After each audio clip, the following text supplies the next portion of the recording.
ಸ್ವಾಮಿ Vivekananda English medium school Ukkeri, class 5th standard, Kannada ಭಾಷಾ ಚಟುವಟಿಕೆ. ವಿಭಕ್ತಿ ಪ್ರತ್ಯಯಗಳು ನಾಮ ಪ್ರಕೃತಿಗಳ ಮುಂದೆ ಸೇರಿಕೊಂಡು ಬೇರೆ ಬೇರೆ ಅರ್ಥವನ್ನುಂಟು ಮಾಡುವ ಪ್ರತ್ಯಯಗಳಿಗೆ ವಿಭಕ್ತಿ ಪ್ರತ್ಯಯ ಎನ್ನುವರು. ಭೀಮನು ತನ್ನ ಬಲಗಾಲಿನಿಂದ ಚೆಂಡನ್ನು ಒದ್ದನು. ಈ ವಾಕ್ಯವು ಭೀಮ ತಾನು ಬಲಗಾಲು ಚೆಂಡು ಹೀಗೆ ಕೇವಲ ನಾಮ ಪ್ರಕೃತಿಗಳನ್ನೇ ಹೇಳಿ ವಚನ ಎಂದಿದ್ದರೆ ಅರ್ಥವಾಗುತ್ತಿರಲಿಲ್ಲ. ಭೀಮ ತಾನು ಬಲಗಾಲು ಚೆಂಡು ಈ 4 ಪ್ರಕೃತಿಗಳಿಗೆ ಪರಸ್ಪರ ವಾಕ್ಯದಲ್ಲಿ ಒಂದು ಸಂಬಂಧವಿದೆ. ಈ ಸಂಬಂಧವನ್ನು ವಿಭಕ್ತಿ ಪ್ರತ್ಯಯಗಳು ಉಂಟು ಮಾಡುತ್ತವೆ. ಒಟ್ಟು ವಿಭಕ್ತಿ ಪ್ರತ್ಯಯಗಳು 7.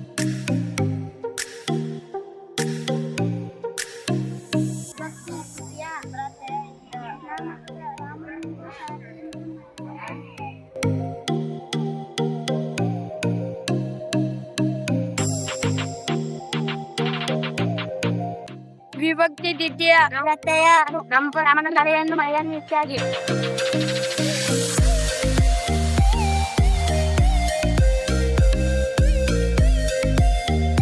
ವಿಭಕ್ತಿ ಪ್ರಥಮ ಪ್ರತ್ಯಯ ಮಾಪದ ರಾಮನು, ಶಾಲೆಯು, ಮನೆಯು ಇತ್ಯಾದಿ.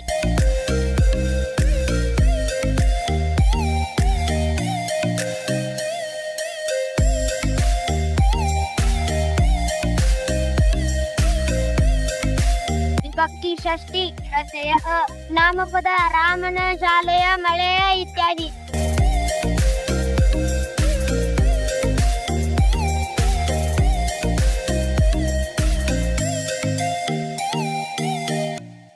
ಪಂಚಮಿ ಪ್ರತ್ಯಯ ದಶೆಯಿಂದ ನಾಮಪದ ರಾಮನ್, ದಶೆಯಿಂದ ಶಾಲೆಯ, ದಶೆಯಿಂದ ಮಳೆಯ, ದಶೆಯಿಂದ ಇತ್ಯಾದಿ.